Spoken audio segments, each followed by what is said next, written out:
Hey guys, today I'm going to be doing my out-of-box review for the 1/144 scale Harute Final Battle version from HobbyStar.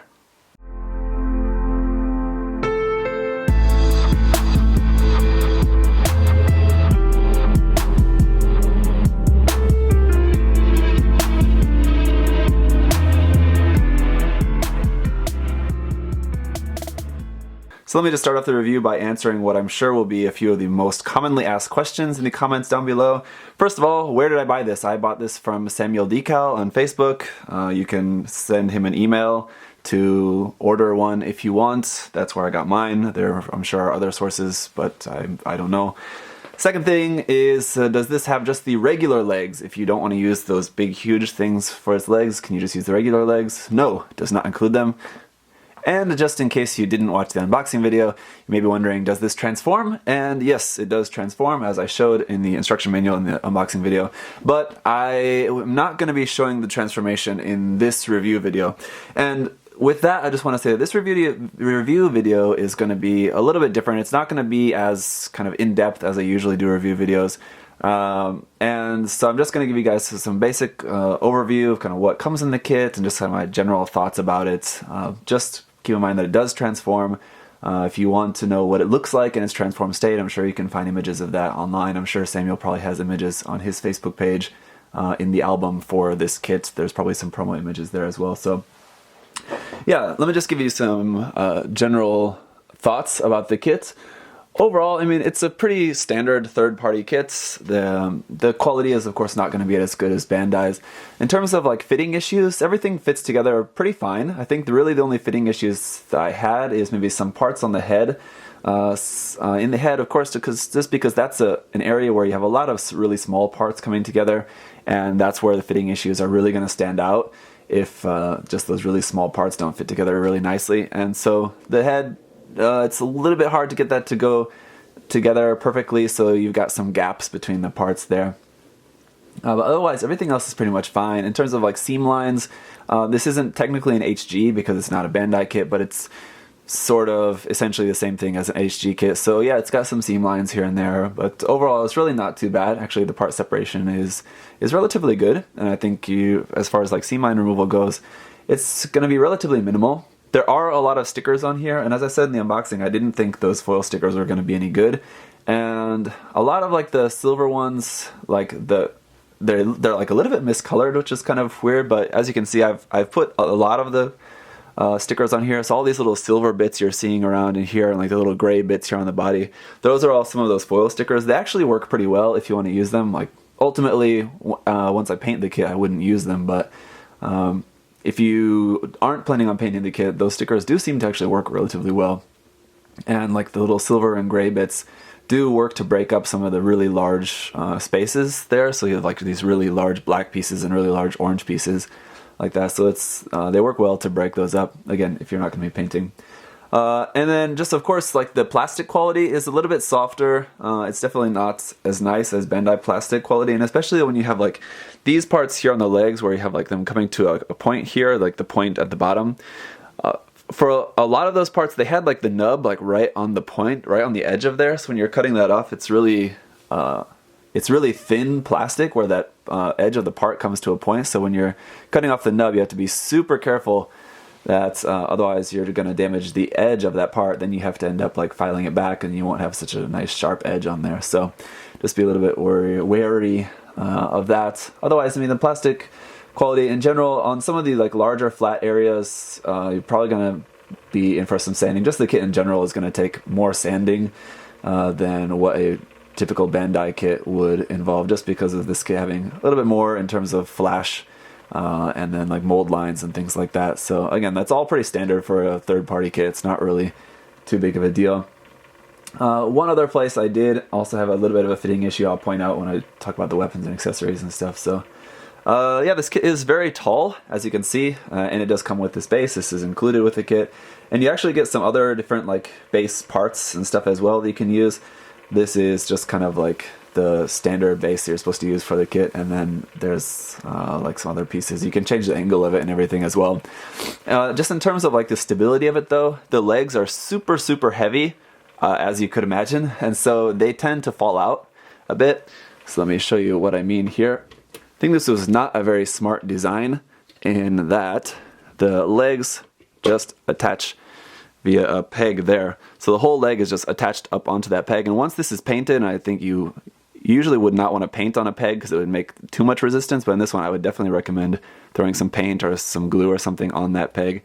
Let that dry and then stick the leg on just to help give this a little bit more resistance. So you can see just in terms of the articulation here, there is a bend in the knee, and this part actually should like slide up and down.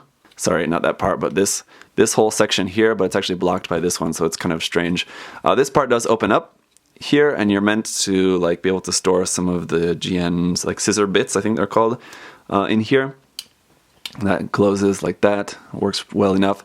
Here in the bottom in the GN drive, you can actually put a LED unit in there, in that part, and then you can just turn it. It's made in a way just like a normal Bandai one where you just turn it like that to switch it on and off.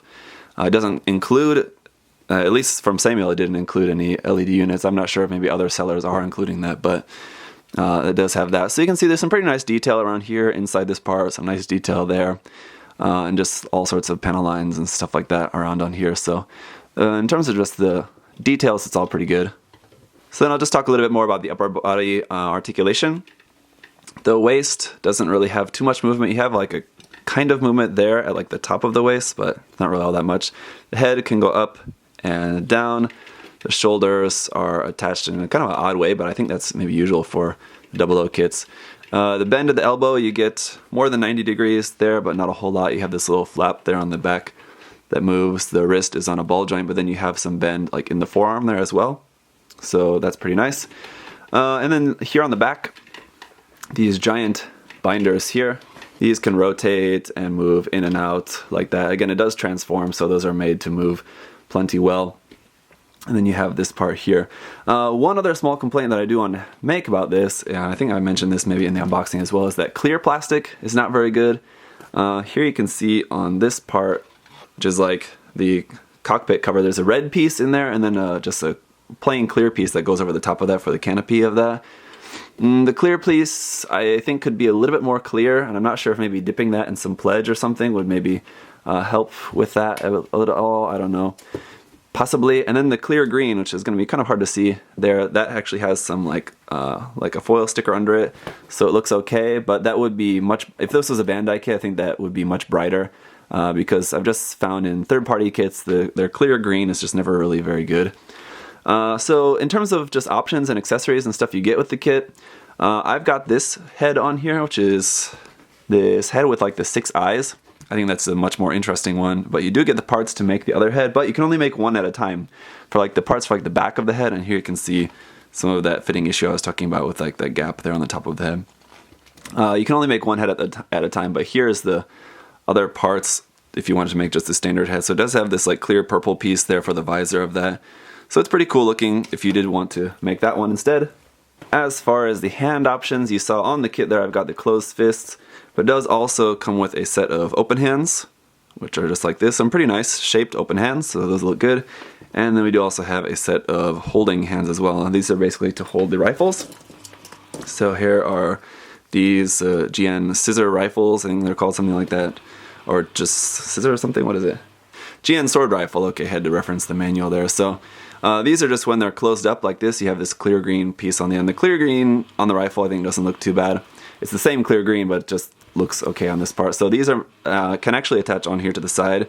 Again, that's for the transformation, but this one on this side fits, but on the other side I can't get it to fit in the polycap. And see, there you can see one of the legs fell off. This polycap just kind of got like misformed or something, so it doesn't really fit on there, unfortunately. But anyway, so of course the rifle can open up like that, if you want to have that just open, and the handle folds out, but it's super tight. Alright, there we go. Got that pulled. I had to use something to pull that out. So the handle is just pulled out like that, and in the hand there is a peg, and that peg fits into that slot there in the handle of the rifle, and so then that can just be held like that. Now it does seem to be a little bit heavy, so I think you are going to get a little bit of a droop there at the wrist, unfortunately, but if you're just holding it just like straight down like that or something, it's not really going to be a problem at all. I also forgot to mention that the rifle does this just this part extends out like that. This is actually the barrel of the rifle for like shooting like that, so that does extend out like that. And the other thing is that if you wanted to actually use this like as a sword like this, I'm not sure if the hand is going to fit around this part. I don't think that it will, but what you could do is just shave down a little bit of this. So you can see it's kind of like a T shape. I'm not sure how well you can see that, but just shave that down a little bit and you could actually hold that in the hand like that, I think. But anyway. And then we have our GN scissor bits. So when they're closed up, they look like this. And of course you could remove that green part, I think, maybe if you wanted. These just open up like that. And so we get 10 of these. So I've just built 2 just for demonstration. I didn't really feel like building all of them yet, and maybe later I actually want to paint or something. So that's what those look like. And then we get these clear rods. So you get 10 scissor bits and you get 10 clear rods for those. Now how these work is, and you also get this little attachment piece that you just attach onto the end of there. And then this is supposed to just hold the scissor bit in there like that. So it's just, there's not really any specific place where it's supposed to clip on, it's just on there like that. And then you can bend this. I would recommend using a hairdryer, or if you have a heat gun, that would work great. You can just bend this if you want, but that'll give you just a hard angle. So just something like that. So it's gonna look like okay, but then let me just bend one of these, it'll be okay. And if you'll notice here on the base, we have these holes where you can then plug that into there. So you can have all 10 of them flying around if you want. And also just a reminder, you do get 2 sheets of waterside decals with this. These are like these like orange digital camo kind of decals that have some Harute like specific markings on there. And then these are just sort of your regular waterside decals, some like white lining, a few orange ones as well, and like they say like Harute, Bit System and stuff like that, all their GN011 on there. So really nice waterside decals though, it looks like, if you are going to be going through the work and painting and all of that. So that's going to pretty much do it for my review of this kit. I would not recommend this kit to everyone. I think this is definitely a kit that if you've only built a few Bandai kits, or if you're relatively new to the hobby, I wouldn't really jump into trying to get this one. It goes together fine, and like building it is fine. You won't really have a problem with that. But I just think you might be a little bit kind of disappointed in just the fact that it's just not as nice as a Bandai kit. But, you know, if that's something that doesn't really bother you, or it's something that you're perfectly fine with and willing to put in the work and, you know, make it really good, then yeah, by all means, check it out. It's not really a bad kit. Just I think is for one of those people who are really, really in love with this design. As this is like one of the very few like versions of the main Gundams from 00 that I really like, especially just because of those huge legs on this version. And I know this is something that Bandai is probably not ever going to make. So that's why I took the opportunity to pick up this kit, despite it being a third-party kit from a third-party brand that, as far as I know, is relatively new. So that usually means that their quality is not going to be as good as maybe a third-party kit, like, for example, Dragon Momoko, that's been around for a little while longer, and they have they kind of have their shit down a little bit better. So yeah, that's pretty much it. So if you guys do have any other further questions or comments, you can leave those down below. Again, if you want to order one, I would recommend Samuel Decal. Other sellers, I'm not really too sure about. So that's pretty much it. Thank you guys for watching. Bye-bye.